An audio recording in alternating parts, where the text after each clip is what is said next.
தாய் தமிழ் உறவுகளுக்கு வணக்கம். அதிமுக பாஜக கூட்டணியில் புதிய கட்சியை சேர்ப்பதற்கு எதிர்ப்பு.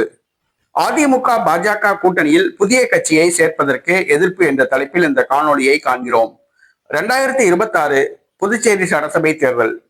புதுச்சேரியில் என்ஆர் காங்கிரஸ் பாஜக கூட்டணி ஆட்சியில் உள்ளது. ரங்கசாமி முதலமைச்சராக உள்ளார். அந்த கூட்டணியில் புதிதாக லட்சிய ஜனநாயக கட்சி சேர்க்கப்பட்டுள்ளது. ஆதவ் அர்ஜுனா அவர்களுடைய மைத்துனர் ஜோஸ் சார்லஸ் அவர்கள் இந்த கட்சியை ஆரம்பித்துள்ளார். அந்த கட்சிக்கு 2 தொகுதிகள் ஒதுக்கப்படலாம் என்று கூறப்படுகிறது. இந்த சூழ்நிலையில் அதிமுக பாஜக என்ஆர் காங்கிரஸ் கூட்டணியில் லட்சிய ஜனநாயக கட்சியை சேர்ப்பதற்கு புதுச்சேரி மாநில முதலமைச்சர் ரங்கசாமி எதிர்ப்பு தெரிவித்துள்ளார். லட்சிய ஜனநாயக கட்சி புதுச்சேரி மாநிலத்தில் வளர்ந்தால் என்ஆர் காங்கிரஸ் வளர்ச்சிக்கு தடையாக இருக்கும். அது என்ஆர் காங்கிரசுக்கு ஆபத்தாக முடியும் என்று ரங்கசாமி கருதுகிறார்.